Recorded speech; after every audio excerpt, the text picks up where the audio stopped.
We have preliminary knowledge about ride shoes through the previous video, how to correctly understand ride shoes. In this video, let's focus on ride shoes again and learn how to install and use ride shoes for a road bike. 1. Install pedals. Before installing the pedal, we need to pay attention to that the threads on both sides of the crank rotate in opposite directions. The right driving side is usually right-hand threaded, and the non-driving side is usually left-hand or reverse threaded. We can install the pedal through the following steps. Bike crank. 1. Adjust the chain. Place the chain on the chain wheel before installation to avoid injury. 2. Install the pedal. Find the mark that distinguishes the left and right pedals. Put on the washer first and then screw the pedal to the crank. The right pedal is tightened clockwise from the outside view of the crank. In contrast, the left pedal is tightened counterclockwise. 3. Adjust the angle. If you are used to walking on the inside, the angle should be towards the inside of the sole. In contrast, the angle should be towards the outside of the sole.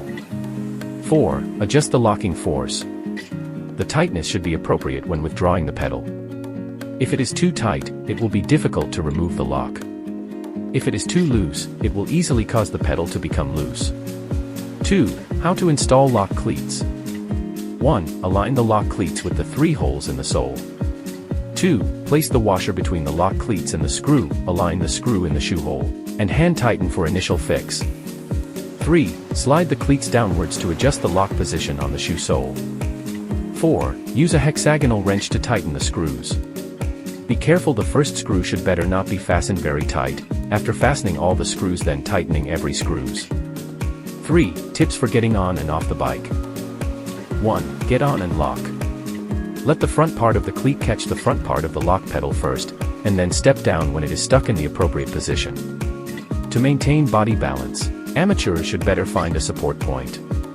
2. Get off and unlock. Slide forcefully to the side and pay attention to maintaining balance. 3. Preparing to park. Amateurs can pre-unlock first. When approaching the parking point, first unlock the foot that is used as a support point. If you still want to know how to avoid zero-speed falls, you can refer to our previous video, Do You Know About Ride Shoes? If you have any other opinions about ride shoes, don't hesitate to leave a message. We are looking forward to listening to your idea.